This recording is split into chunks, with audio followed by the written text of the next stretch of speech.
Diajeng Sungkawati, yang baru berusia 7 tahun, terpaksa meninggalkan istana kerajaan Cucakrawa karena Raja Cendhala mempercayai ramalan seorang resi yang menyatakan bahwa keberadaan putri itu kelak akan mengguncang kekuasaan, sehingga ia diasingkan ke sebuah desa terpencil di bawah asuhan Embok Warsi. Di tengah tangis kebingungan, Sungkawati sempat bertanya dengan suara gemetar, "Mengapa hamba harus pergi Embok?" Sedangkan Embok Warsi hanya dapat membalas dengan menenangkan, "Gusti Putri, ini semua titah Baginda, namun yakinlah Embok akan menjaga panjenengan sebaik-baiknya." Rumah sederhana Embok Warsi terletak di tepi hutan kecil yang penuh pohon jati, di mana Sungkawati belajar menyapu halaman, memasak air, dan menanam singkong meskipun statusnya adalah putri keturunan bangsawan. Gendu Kumawis, anak kandung Embok Warsi yang usianya tak terpaut jauh dari Sungkawati, selalu menemani dan menghiburnya dengan celoteh ceria, membantu putri cilik itu melupakan rindunya akan istana. Ketika senja tiba dan burung-burung gereja berhamburan di langit, Sungkawati duduk di tangga kayu rumah, menatap jauh ke arah kota kerajaan, lalu berbisik lirih pada dirinya sendiri bahwa suatu hari nanti ia pasti akan kembali. Malam-malam di desa sering diselingi suara jangkrik yang sahut menyahut, sehingga menambah kesan sunyi yang menempel di hati Sungkawati, sementara Embok Warsi menghangatkan suasana dengan cerita-cerita rakyat tentang pahlawan perkasa yang menumpas kejahatan.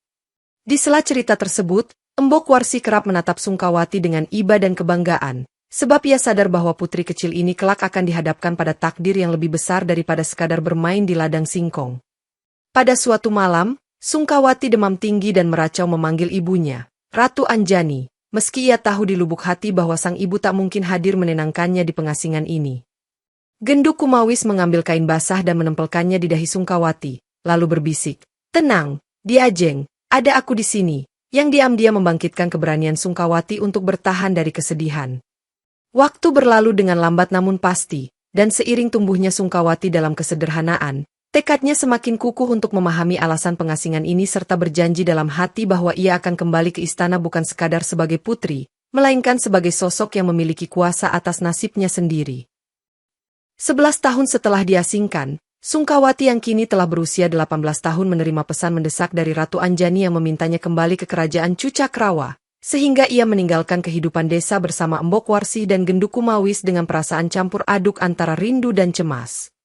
Di gerbang istana, para prajurit tampak terkejut menyaksikan sosok jelita berbalut kain sederhana, sementara Sungkawati menahan napas sambil mengingat masa kecilnya saat masih berada di balik tembok-tembok agung ini.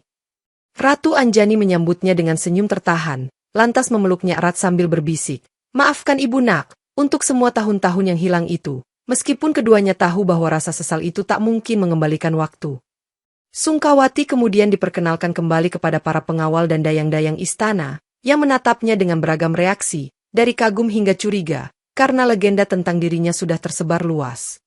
Kembalinya Sungkawati memicu berbagai pembicaraan di lingkungan kerajaan, sebab banyak bangsawan yakin bahwa ramalan sang resi akan segera mengubah tatanan kekuasaan, sementara sebagian lain justru menantikan kehadirannya sebagai angin segar.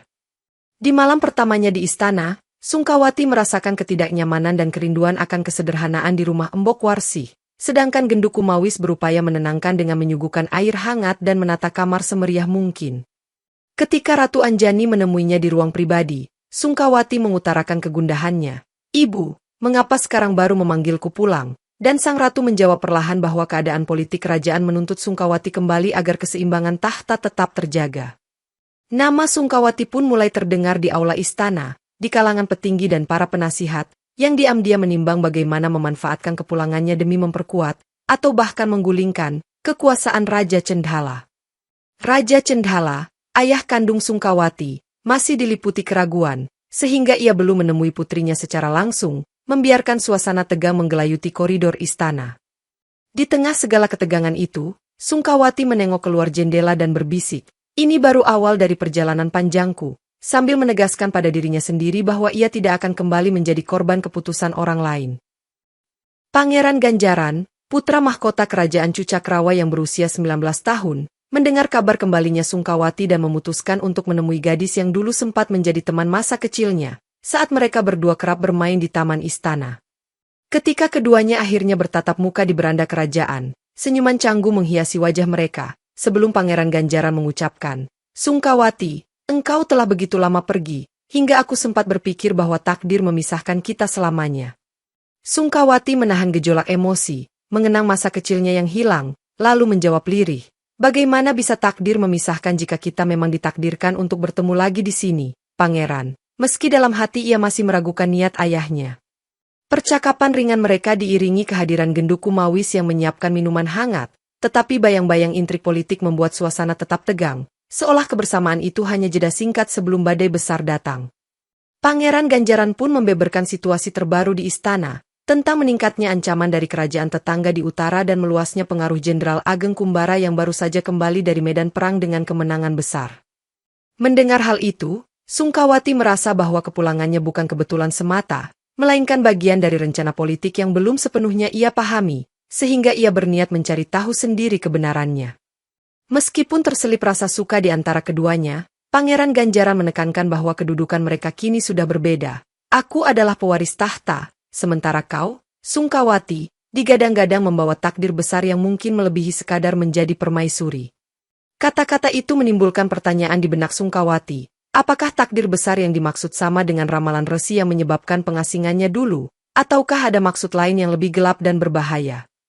Mereka berdua mengakhiri pertemuan dengan senyum tipis dan perasaan saling memahami, meski mereka tahu bahwa kebahagiaan semacam ini tak akan mudah dipertahankan di tengah kemelut perebutan kekuasaan.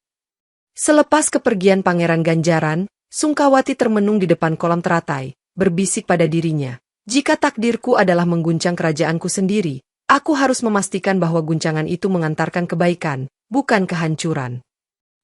Raja Cendhala, yang mendengar kisah kemenangan Jenderal Ageng Kumbara di medan perang utara, memanggil sang jenderal untuk membahas strategi mempertahankan wilayah, sekaligus merancang rencana perjodohan yang dapat memperkuat posisi Cucakrawa. Dalam balairung istana, Raja Cendhala duduk di singgasana dengan tatapan tajam, lalu berucap dengan suara berat, "Jenderal Ageng Kumbara, kau telah menunjukkan kesetiaan dan keberanianmu, maka aku mempertimbangkan agar kau bersanding dengan Putri Sungkawati guna meneguhkan stabilitas kekuasaan." Jenderal Ageng Kumbara menunduk hormat, tetapi di balik sorot matanya tersirat keraguan, sebab ia belum pernah bertemu langsung dengan Sungkawati dan tak ingin semata dijadikan bidak politik, meski demi kerajaan tercinta. Keputusan Raja Cendhala menciptakan kegelisahan di antara para bangsawan, sebab semua tahu bahwa Pangeran Ganjaran juga memiliki kedekatan dengan sang putri, walaupun keduanya belum secara resmi ditunangkan. Patih Wiraguna, penasihat senior, memperingatkan Raja dengan hati-hati, "Baginda, langkah ini berisiko memancing konflik di dalam istana, karena Pangeran Ganjaran mungkin memandangnya sebagai upaya mendepak hak pewarisannya." Raja Cendhala hanya mengangguk tipis, menanggapi dengan suara dingin, "Kestabilan kerajaan adalah segalanya, dan jika pernikahan ini dapat meredam ancaman luar, maka perlu kujalankan tanpa ragu." Setelah pertemuan, Jenderal Ageng Kumbara bertemu Patih Wiraguna di koridor, berbincang dengan bisik-bisik bahwa ia sebenarnya menghormati putri kerajaan, namun tidak berkeinginan terjebak dalam konflik keluarga. Patih Wiraguna, yang khawatir akan pecahnya perpecahan di antara bangsawan, menyarankan agar Jenderal Kumbara lebih dulu mengenal Sungkawati, karena mungkin saja kehendak putri itu berbeda dari kehendak raja. Sementara itu, kabar tentang rencana perjodohan ini dengan cepat menyebar ke telinga Ratu Anjani, yang langsung memerintahkan penyelidikan lebih lanjut untuk memastikan putrinya tidak menjadi korban ambisi politik suaminya. Dengan suasana istana yang memanas, banyak pasang mata menantikan langkah Sungkawati berikutnya, yang ditakdirkan membawa perubahan besar, entah memperkukuh kerajaan Cucakrawa atau malah memecah belahnya. Ketika Sungkawati mendengar rencana ayahnya untuk menjodohkannya dengan Jenderal Ageng Kumbara, ia segera menemui Raja Cendhala di balai sidang dan menolak keputusan itu secara terbuka, menegaskan bahwa ia tidak akan menjadi alat politik siapapun.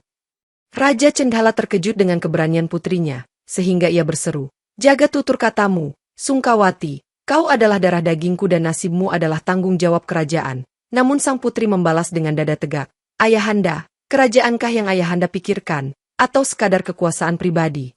Seluruh hadirin di balai sidang terdiam, sementara Ratu Anjani yang turut hadir merasa bangga sekaligus khawatir, karena sikap tegas Sungkawati bisa menyeretnya ke dalam hukuman berat. Jenderal Ageng Kumbara, yang juga ada di tempat itu, menatap Sungkawati dengan kagum, dan diam-diam merasa lega karena sejak awal ia pun tak ingin pernikahan paksa. Meski demikian, ia tak berani menentang langsung perintah raja.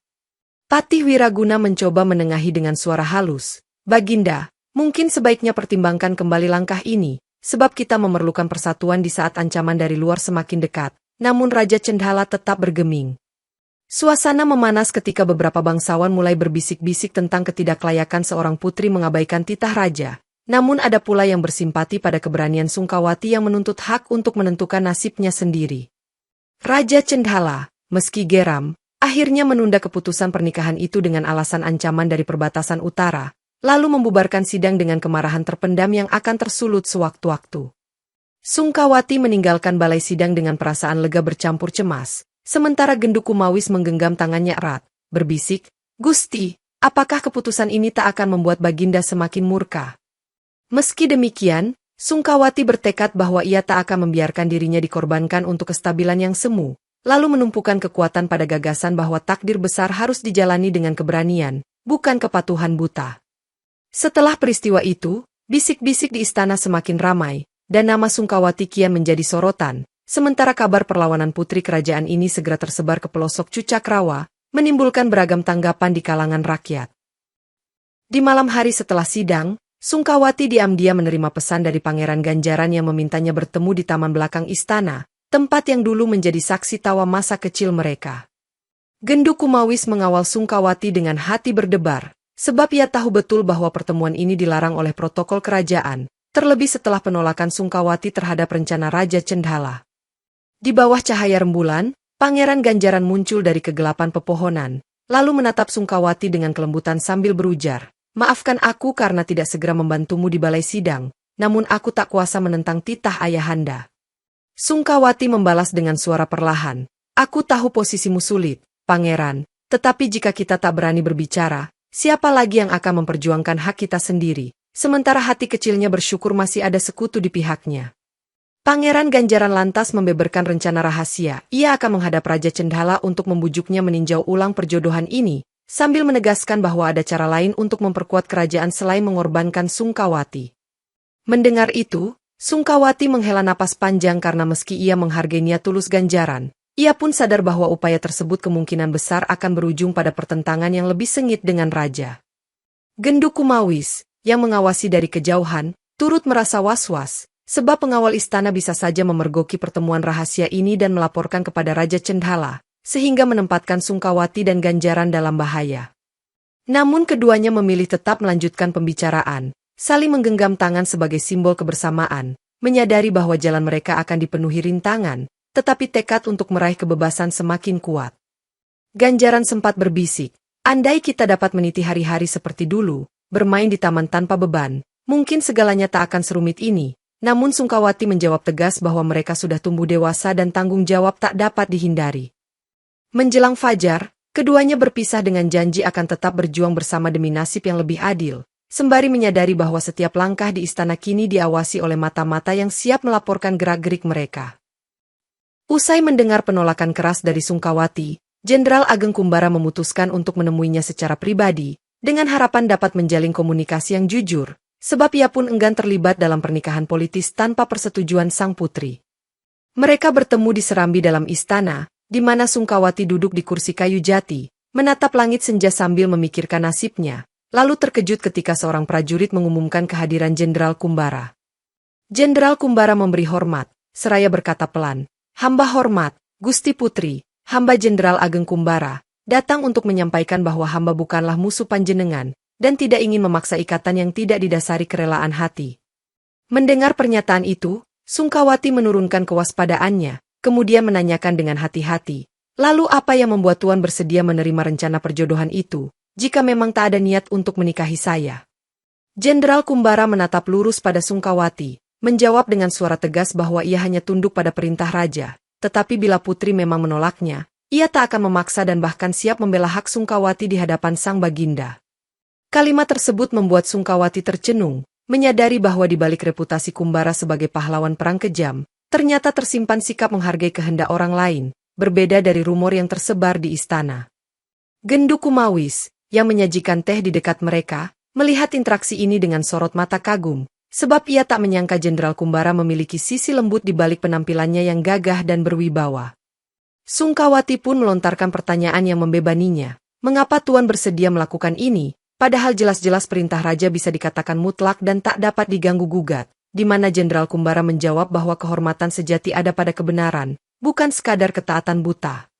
Percakapan mereka berlanjut dengan diskusi mengenai ancaman perbatasan utara, yang rupanya semakin mendesak dan memaksa Raja Cendhala mencari penguatan politik di dalam istana, sehingga pernikahan Sungkawati dianggap jalan pintas. Di akhir pertemuan, Jenderal Kumbara menunduk hormat dan berkata, "Jika Gusti Putri memerlukan bantuan, hamba siap menopang." Lalu pergi meninggalkan Sungkawati yang masih kebingungan, namun sedikit mendapat ketenangan bahwa tidak semua sosok di istana berniat memanfaatkannya. Beberapa hari kemudian, laporan mendesak tiba di gerbang istana bahwa para prajurit musuh dari utara telah bergerak mendekati perbatasan, memaksa Raja Cendhala untuk segera mengutus Jenderal Kumbara memimpin pasukan besar guna menghalau serangan tersebut. Kepergian Jenderal Kumbara yang tiba-tiba ini menimbulkan ketegangan di dalam istana, karena kekosongan kekuatan militer di sekitar raja justru menjadi celah bagi para bangsawan yang mungkin ingin menentang keputusan-keputusan raja. Sungkawati mendengar kabar itu dari Genduk Kumawis, yang tersengal-sengal membawa pesan bahwa rombongan pasukan telah berbaris keluar kota, sedangkan istana hanya ditinggalkan garnisun kecil yang loyal pada Raja Cendhala. Di tengah kekhawatiran, Pangeran Ganjaran mencoba memanfaatkan situasi ini untuk meyakinkan ayahnya agar menangguhkan perjodohan dan fokus pada pertahanan negeri, namun Raja tetap belum mau mencabut wacana pernikahan tersebut secara resmi.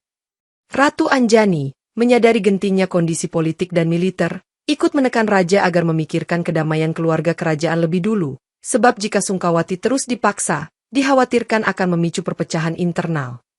Raja Cendhala, yang merasa dirinya diapit oleh ancaman luar dan desakan dalam, akhirnya membuat keputusan sementara bahwa pembahasan pernikahan ditunda sampai Jenderal Kumbara kembali dengan kabar kemenangan. Sungkawati diam-diam merasa lega, tetapi ia pun tak menampik bahwa situasi ini rapuh, dan sewaktu-waktu Raja dapat mengubah kebijakan tergantung pada perkembangan di medan perang. Pada malam sebelum pasukan benar-benar hilang dari pandangan, Sungkawati menyalakan pelita di jendela kamarnya, seolah hendak memberi doa perlindungan bagi prajurit yang berangkat, khususnya bagi Jenderal Kumbara yang sempat bersikap baik padanya. Pangeran Ganjaran, di sisi lain, mulai menyusul langkah-langkah diplomasi untuk memastikan sekutu-sekutu di dalam kerajaan tidak berbalik mendukung pihak yang ingin menggulingkannya dengan memanfaatkan isu pernikahan Sungkawati. Dengan demikian, suasana istana memasuki fase siaga, di mana masing-masing pihak menyimpan agenda tersembunyi, sementara di luar tembok kerajaan, perang di perbatasan kian meruncing dan menentukan nasib Cucakrawa selanjutnya. Di tengah kegentingan, Sungkawati mendatangi Embok Warsi yang kini tinggal di paviliun istana, lalu mencurahkan isi hatinya tentang tekanan perjodohan, kerinduan akan kehidupan sederhana di desa, dan kebingungannya menghadapi intrik politik. Embok Warsi menanggapi dengan mata penuh kasih, menyentuh tangan Sungkawati sembari berkata, "Enduk, hidup di istana memang beda dengan di desa, namun kebaikan hati tak boleh hilang, karena itu yang akan menuntunmu menghadapi segala cobaan." Sungkawati lantas bercerita tentang pertemuannya dengan Jenderal Kumbara, yang membuatnya sadar bahwa tidak semua orang di istana kejam dan memanfaatkannya, meskipun ia tetap tak rela dijadikan alat demi stabilitas semu. Mendengar cerita itu, Embok Warsi menghela napas dan mengenang masa kecil Sungkawati, saat gadis kecil itu merajuk karena tak diizinkan memanjat pohon jambu di belakang rumah, namun sekarang ia harus menghadapi tantangan jauh lebih berat. Genduk Kumawis, yang turut hadir, menyuguhkan wedang jahe untuk menenangkan pikiran, lalu berujar, "Saya percaya Gusti Putri bisa menemukan jalan keluar, karena Gusti Putri sudah pernah menghadapi kesulitan di pengasingan." Sungkawati merasa bersyukur dikelilingi orang-orang yang tulus, sebab di tengah intrik kekuasaan, kesetiaan tulus seperti ini adalah harta paling berharga yang membantunya bertahan. Kemudian, Embok Warsi menasihati agar Sungkawati menimba kekuatan dari segala pengalaman pahit, karena menurutnya, kadang, kepedihan itulah yang justru mengasah keteguhan hati, sehingga kau bisa menjadi pemimpin yang bijak. Sungkawati mengangguk dan menahan air mata, meyakini bahwa pengasingan 11 tahun di desa telah membentuknya menjadi pribadi yang tak mudah tumbang oleh badai istana. Saat mereka bertiga selesai berbincang, Embok Warsi menekankan agar Sungkawati selalu ingat tujuannya, karena jika ia hanya mengikuti arus, maka orang lain yang akan menentukan nasibnya. Malam itu, Sungkawati keluar dari paviliun dengan hati yang sedikit lebih mantap, memandang ke langit berbintang dan bertekad untuk memperjuangkan kebebasannya, meski ia belum tahu bagaimana caranya. Setelah beberapa pekan, kabar menggembirakan datang ke istana bahwa Jenderal Ageng Kumbara berhasil memukul mundur pasukan musuh di perbatasan utara, bahkan menawan beberapa petinggi lawan yang berpotensi dijadikan alat diplomasi.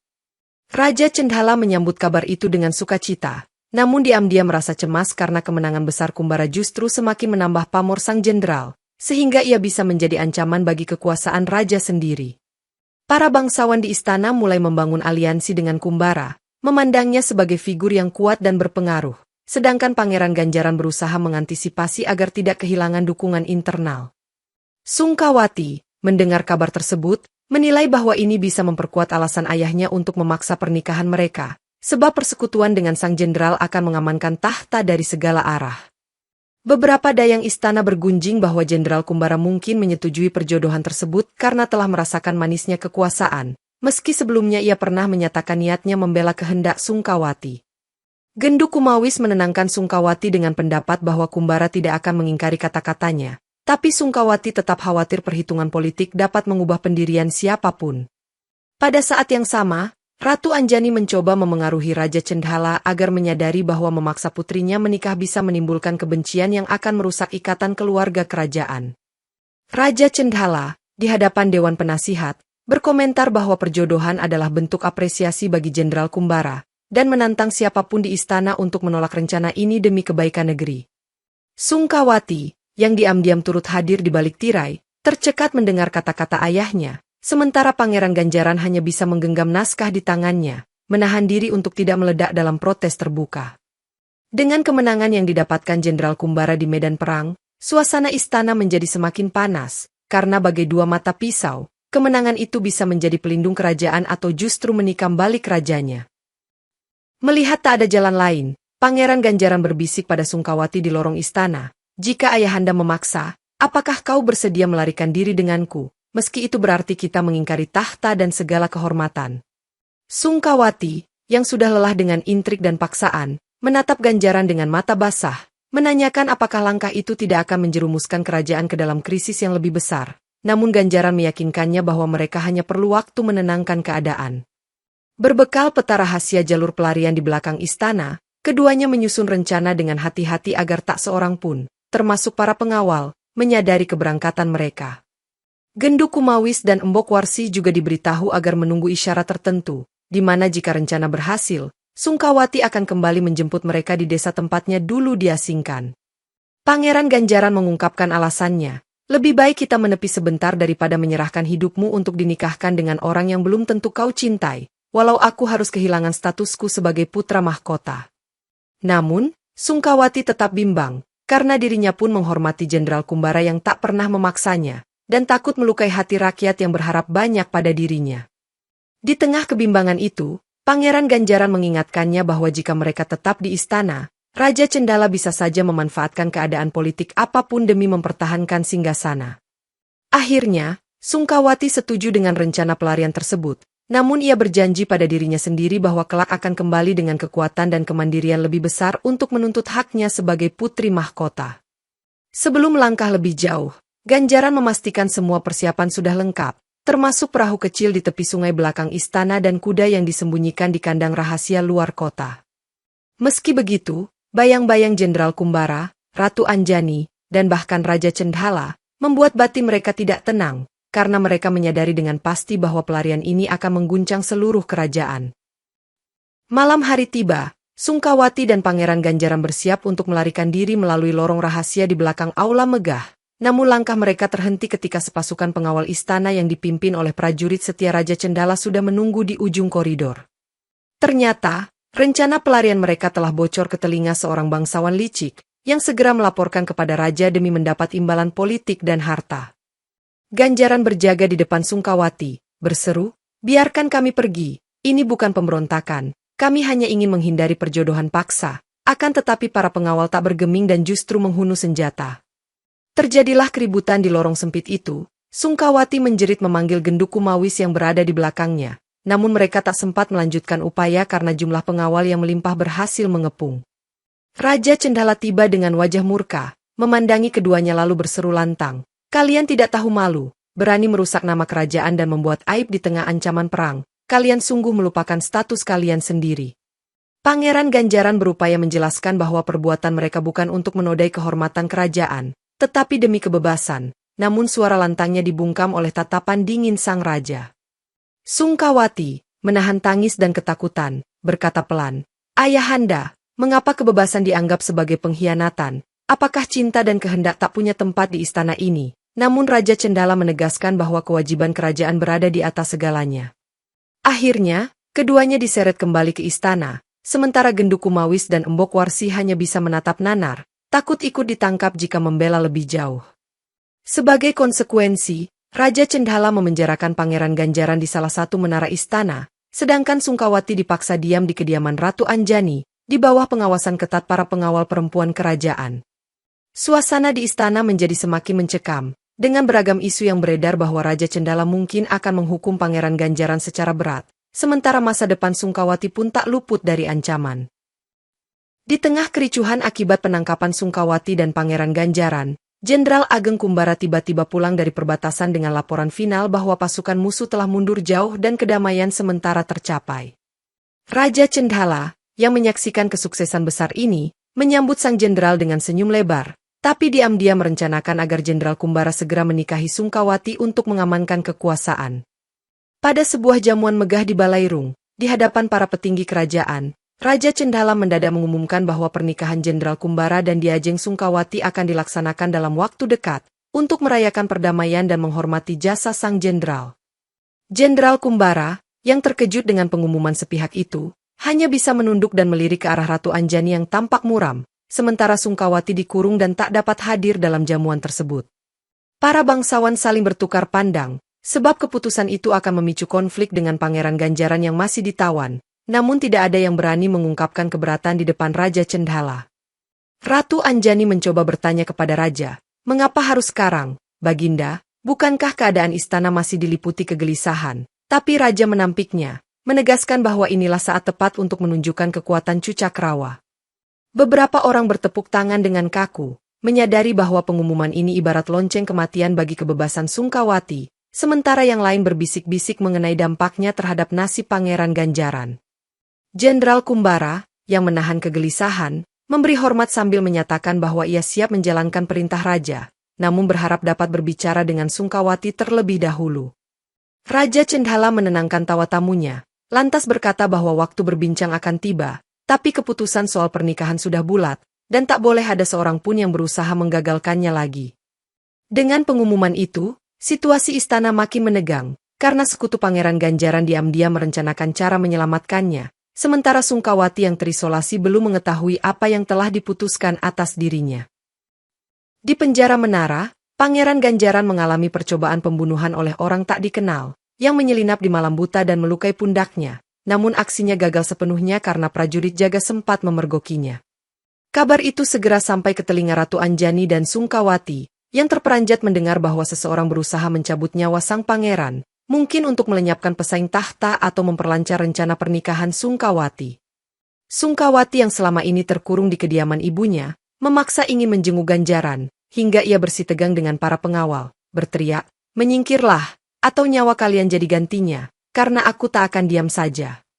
Ratu Anjani, yang juga terpukul, akhirnya memberanikan diri membawa Sungkawati menemui Raja Cendhala dan memohon agar putrinya diizinkan merawat Ganjaran, sebab bagaimanapun sang pangeran adalah darah daging raja. Raja Cendhala awalnya menolak dengan dalih bahwa keadaan istana belum kondusif, namun setelah didesak oleh Ratu Anjani, ia mengalah dan mengizinkan Sungkawati menemui Ganjaran dengan pengawasan ketat.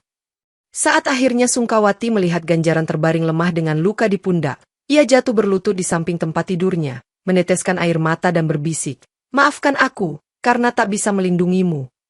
Ganjaran yang masih bisa berbicara, merintih, "Ini bukan salahmu, mungkin nasibku memang harus melewati ujian berat demi memperjuangkan kebebasan kita," yang membuat Sungkawati semakin hancur menahan rasa bersalah.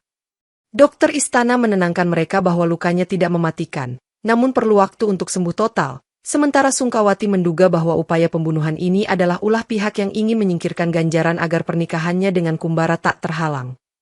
Menjelang malam, Sungkawati kembali dikawal ke kamarnya, menahan marah karena menyadari bahwa Raja Cendhala tak mengambil tindakan serius untuk menyelidiki dalang serangan tersebut, seolah membiarkan anaknya terluka.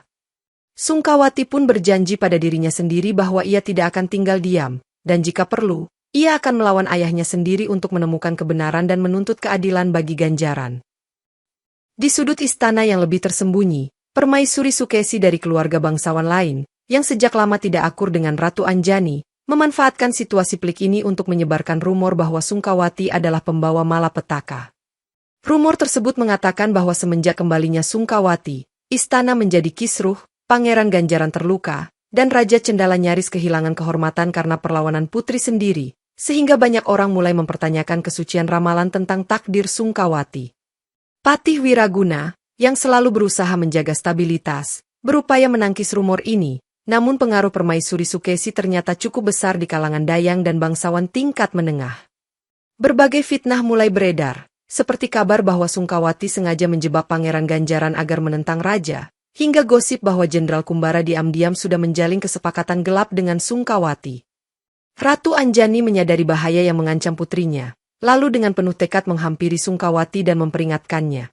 Nah, jangan biarkan mereka memojokkanmu, kita perlu meluruskan semua fitnah ini sebelum terlambat. Sungkawati, yang baru saja merawat Ganjaran, menanggapinya dengan kalimat tegas bahwa ia sudah lelah berdiam diri dan siap menentang siapapun yang menuduhnya tanpa bukti, meski dampaknya bisa memanaskan suasana istana. Permaisuri Sukesi diam-diam mengatur rencana untuk mempercepat pernikahan Sungkawati dengan Kumbara, sebab ia yakin setelah itu Sungkawati akan sibuk dengan masalah lain dan tak sempat mengklaim hak-hak politik di kerajaan. Di sisi lain, Jenderal Kumbara, yang menyadari adanya rumor miring, tetap berusaha netral, namun semakin sulit menghindar dari sorotan karena perannya sebagai jenderal berjaya dan calon suami Sungkawati. Dalam situasi ini, Sungkawati dan Ratu Anjani memutuskan untuk menghadapi rumor dengan mengadakan audiensi terbuka, mempersilakan siapapun bertanya langsung, dengan harapan mereka bisa meredam kabar bohong tersebut. Akan tetapi, pergerakan Permaisuri Sukesi yang licik, serta ketidakstabilan Raja Cendhala yang semakin terombang-ambing antara keluarganya sendiri dan pengaruh para bangsawan lain, menandakan bahwa konflik ini tak akan berhenti semudah itu. Merasa rumor makin tak terkendali, Jenderal Kumbara meminta izin pada Raja Cendhala untuk berbicara langsung dengan Sungkawati, sehingga keduanya bertemu di sebuah anjungan taman istana yang dikelilingi pohon Kamboja. Sungkawati memandangi Jenderal Kumbara dengan tatapan was-was, mempertanyakan apakah sang jenderal benar-benar rela menentang rumor perjodohan ini atau justru akan menggunakannya demi kepentingan pribadi. Jenderal Kumbara segera meluruskan posisinya. Gusti Putri, saya tak berniat memaksa pernikahan ini, namun seandainya Baginda Raja tetap bersikeras, saya pun tak akan tinggal diam melihat Anda sengsara, kata-katanya tegas namun meneduhkan. Sungkawati menahan napas, lalu membalas dengan kalimat penuh kebingungan. Tuan Jenderal, saya menghormati keberanian dan jasa Anda, tapi saya juga tak ingin menjadi simbol politik semata. Bagaimana caranya agar kita tak terjebak dalam permainan ini? Kumbara mengusulkan sebuah gagasan, yakni mereka mengadakan semacam kesepakatan di hadapan Dewan Kerajaan, bahwa pernikahan hanya akan dilaksanakan jika Sungkawati setuju dengan bebas tanpa tekanan, sehingga Raja Cendhala harus menghormati keputusan sang putri. Sungkawati memikirkan gagasan tersebut, sadar bahwa langkah ini mungkin memicu amarah ayahnya, namun juga bisa menjadi tameng baginya untuk tak serta-merta dipaksa. Di sisi lain, Jenderal Kumbara menambahkan bahwa kehadiran Pangeran Ganjaran tidak boleh dikesampingkan, sebab posisinya sebagai pewaris tahta dan hubungan pribadinya dengan Sungkawati adalah elemen penting yang tak bisa diabaikan.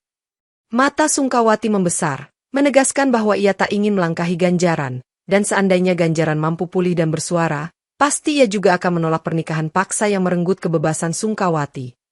Kumbara, sebelum pamit, menundukkan kepala dan berkata, saya akan menyiapkan diri untuk menghadapi Dewan Kerajaan, Gusti Putri, karena bagaimanapun kita harus berusaha menjaga kehormatan kerajaan sekaligus kebahagiaan Anda. Sungkawati memandangi punggung Kumbara yang menjauh, dengan hati bergejolak, sebab ia menyadari bahwa di tengah istana yang penuh intrik, masih ada sosok yang bersedia membela kebebasan, walaupun ini hanyalah awal dari pergulatan yang lebih besar. Raja Cendhala menggelar sidang terbuka di Balairung Utama, menghadirkan Ratu Anjani, Permaisuri Sukesi, Patih Wiraguna, para bangsawan, juga Jenderal Kumbara, di mana Sungkawati dihadirkan untuk menyampaikan pendapatnya mengenai pernikahan yang telah lama diperdebatkan. Dengan penuh percaya diri, Sungkawati berdiri di tengah aula dan menyatakan, saya, Diajeng Sungkawati, menolak segala bentuk paksaan untuk menikah demi kepentingan politik semata, karena kebebasan saya tak boleh direnggut hanya karena ambisi keluarga atau siapapun. Sebagian bangsawan tampak terkejut, sementara yang lain bersorak kecil mendukung, dan Permaisuri Sukesi berbisik pada rekannya bahwa keberanian putri itu justru akan menuai masalah. Jenderal Kumbara kemudian angkat bicara, menegaskan bahwa ia bersedia mundur dari pernikahan jika Sungkawati tidak berkenan, serta menambahkan bahwa kestabilan kerajaan tidak seharusnya dibangun di atas penderitaan seorang putri. Raja Cendhala naik pitam, berteriak, "Kalian semua meremehkan kuasa raja. Apakah tak ada lagi rasa hormat pada titah yang menjaga keamanan negeri ini?" Membuat suasana balairung menegang. Patih Wiraguna mencoba menenangkan situasi dengan menyarankan agar raja dan Sungkawati menemukan kesepakatan yang adil. "Ampun Baginda, jika kita memaksakan pernikahan, rakyat akan menilai ini sebuah tirani dan mungkin justru merusak loyalitas mereka." Ratu Anjani, yang sudah lelah dengan drama ini, mendukung pendapat Sang Patih dan mengingatkan, "Baginda, Pangeran Ganjaran masih dalam pemulihan. Bagaimana jadinya jika isu ketidakadilan keluarga kerajaan merebak ke rakyat jelata?" Mendengar beberapa pihak menentangnya, raja semakin tersudut, namun tak mau kehilangan muka. Ia berdiri sambil membanting tongkat kebesaran, menegaskan bahwa keputusan akhir tetap ada di tangannya sebagai Raja Cucakrawa. Sungkawati, bagaimanapun, menatap ayahnya dengan tatapan tegas tanpa gentar, lalu mengucapkan, "Ayahanda, rakyat punya hak mengetahui apakah raja mereka memerintah dengan kasih sayang atau dengan paksaan, dan saya siap menghadapi konsekuensinya." Sidang berakhir dengan kegelisahan yang semakin nyata, di mana tidak ada keputusan final, namun semua pihak menyadari bahwa keinginan Sungkawati untuk bebas semakin sulit ditekan, sementara Raja Cendhala mulai kehabisan cara untuk menundukkan putrinya secara mutlak. Dikala sidang berakhir tanpa solusi yang jelas, datanglah kabar bahwa kerajaan tetangga di barat, Kerajaan Singamarta, mulai memperlihatkan gelagat ingin memperluas wilayah, sehingga Cucakrawa dihadapkan pada dua potensi ancaman sekaligus dari utara dan barat. Raja Cendhala semakin terdesak dan berdiskusi keras dengan Ratu Anjani di balik pintu tertutup, menuduh istrinya memicu ketidakstabilan karena terus memihak Sungkawati dalam urusan pernikahan.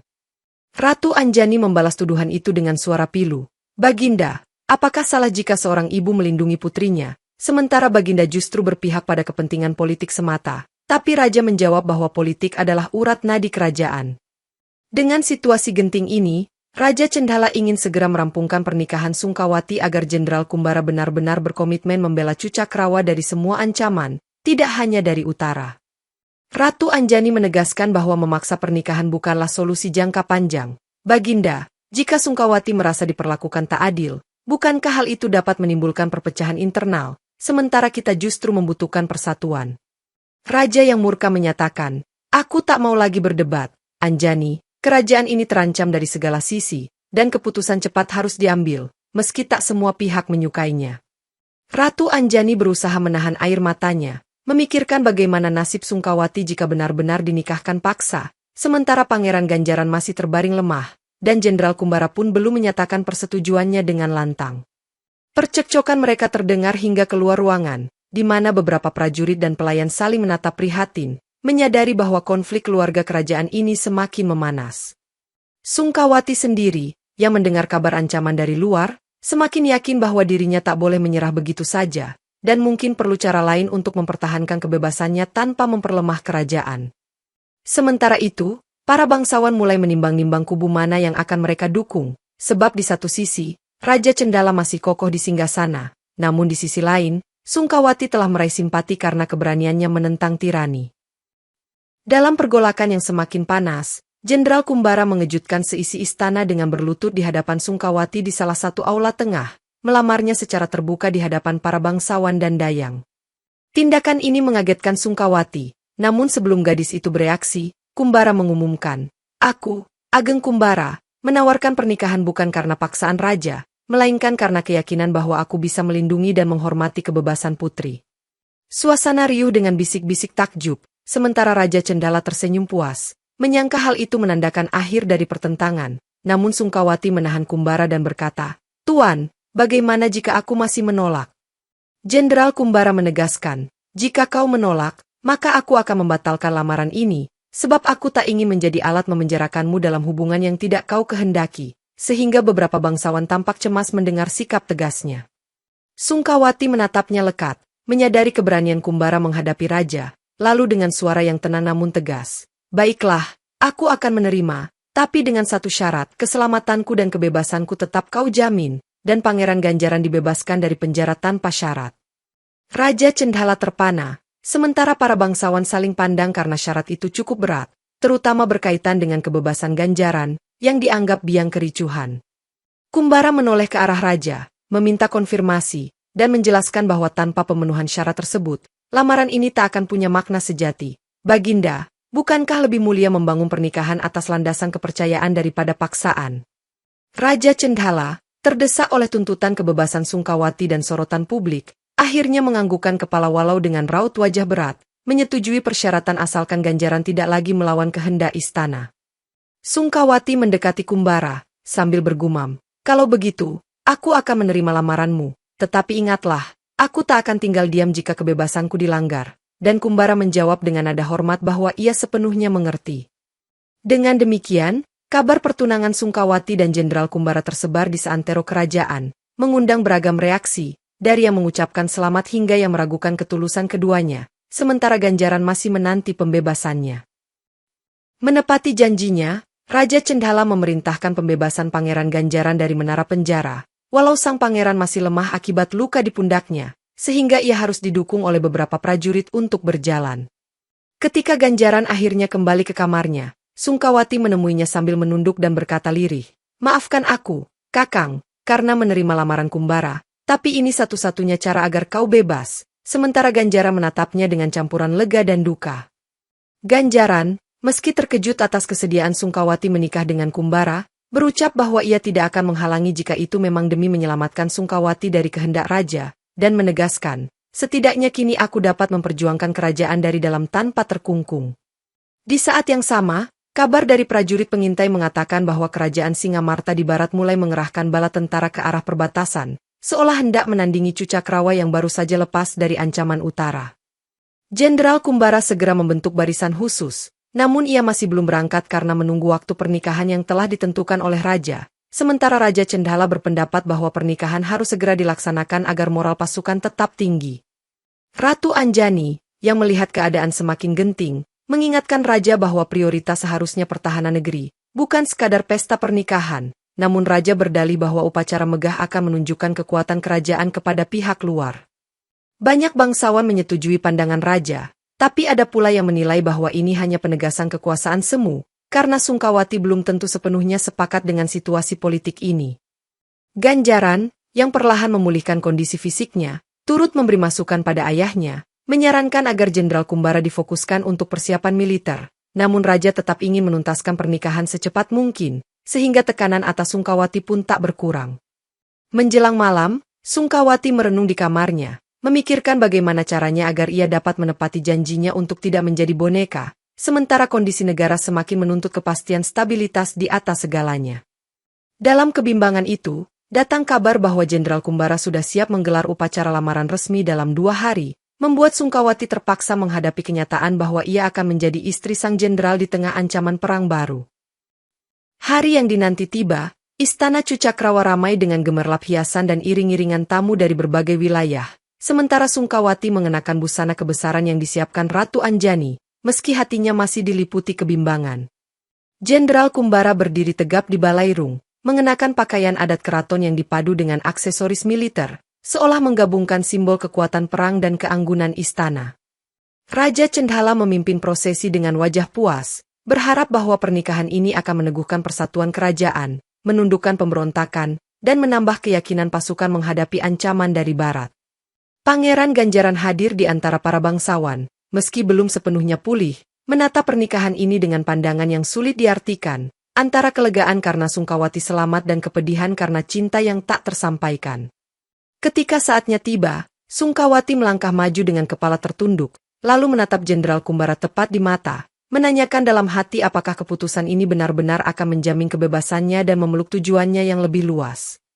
Jenderal Kumbara tersenyum tipis, berbisik pelan, "Aku akan menepati janjiku, Gusti Putri, kau bebas seperti burung di udara, dan tak ada yang berhak memaksamu menjalani takdir yang tak kau kehendaki." Lalu ia menggenggam tangan Sungkawati dengan lembut. Prosesi sakral pun dimulai, didampingi sesaji upacara keraton dan alunan gamelan, di mana Sungkawati dan Kumbara resmi menjadi suami istri di hadapan raja, ratu, dan para bangsawan kerajaan. Genduk Kumawis dan Embok Warsi menonton dari barisan pelayan, menahan haru dan sekaligus kebanggaan melihat Sungkawati yang dulu hidup sederhana di desa, kini menjelma menjadi pusat perhatian seantero Cucakrawa. Meski sebagian besar orang bersorak gembira, Sungkawati tetap menyimpan tekad di dalam lubuk hatinya, bahwa pernikahan ini tidak akan menghalangi langkahnya untuk menuntut keadilan, kebebasan, dan kebaikan bagi orang-orang yang hidup di bawah kekuasaan kerajaan. Seusai upacara, Raja Cendhala menyatakan di hadapan semua undangan bahwa Jenderal Kumbara kini berstatus penguasa militer yang sah, dan berharap putri kesayangannya akan mendampinginya memimpin Cucakrawa menuju kejayaan, sementara ancaman dari barat sudah menanti untuk dihadapi dengan kepala tegak. Beberapa hari pasca pernikahan, suasana istana sedikit mereda meski bayang-bayang perang dengan Singamarta tetap menghantui. Sungkawati, yang kini bergelar Permaisuri Agung, menerima tamu-tamu kerajaan di Balairung, tetapi tanpa meninggalkan sisi pribadinya yang bertekad melindungi kebebasan diri dan rakyatnya, sehingga ia sering mengajukan pertanyaan kritis tentang kesejahteraan mereka. Pangeran Ganjaran yang mulai pulih, menerima dukungan dari bangsawan progresif, dan merencanakan pembaruan di dalam istana agar tak lagi ada putri atau pangeran yang harus menanggung penderitaan seperti yang terjadi pada Sungkawati. Ratu Anjani, menyadari perubahan ini, bekerja sama dengan Sungkawati dan Ganjaran untuk memengaruhi Raja Cendhala agar menerima pendekatan yang lebih lembut terhadap rakyat, sebab kekuatan militer saja tidak cukup menjamin keabadian sebuah kerajaan. Sementara itu, Jenderal Kumbara mengumpulkan prajurit elit untuk menyusun strategi menghadapi Singamarta, dan di setiap rapat dewan, ia menegaskan akan melindungi perbatasan sebaik mungkin agar perang tidak merembet dan menghancurkan wilayah dalam negeri. Sungkawati duduk di sisi Kumbara dalam rapat, sekali-kali menambahkan pendapatnya tentang perlunya negosiasi damai sebelum senjata diangkat, sehingga beberapa penasihat terkejut melihat keberaniannya memasuki ranah militer. Kumbara tidak menentang pendapat tersebut, bahkan mendukung Sungkawati dengan pernyataan, "Bukankah tujuan kita memang menjaga kedamaian, bukan menumpahkan darah tanpa perlu?" yang membuat beberapa jenderal lain mempertimbangkan jalan diplomasi. Raja Cendhala, lambat laun, menyadari bahwa pengaruh putrinya justru memperkuat dukungan rakyat, dan meski sikapnya masih keras, ia mulai memberikan ruang bagi gagasan Sungkawati tentang memperbaiki kehidupan rakyat jelata. Dalam suatu pertemuan pribadi, Sungkawati berbicara dengan Kumbara di tepi kolam istana, mengungkapkan bahwa meski pernikahan mereka dimulai dalam tekanan, ia bersyukur mendapat sekutu yang menghormati kebebasannya, dan Kumbara pun berjanji akan terus menjunjung hak Sungkawati.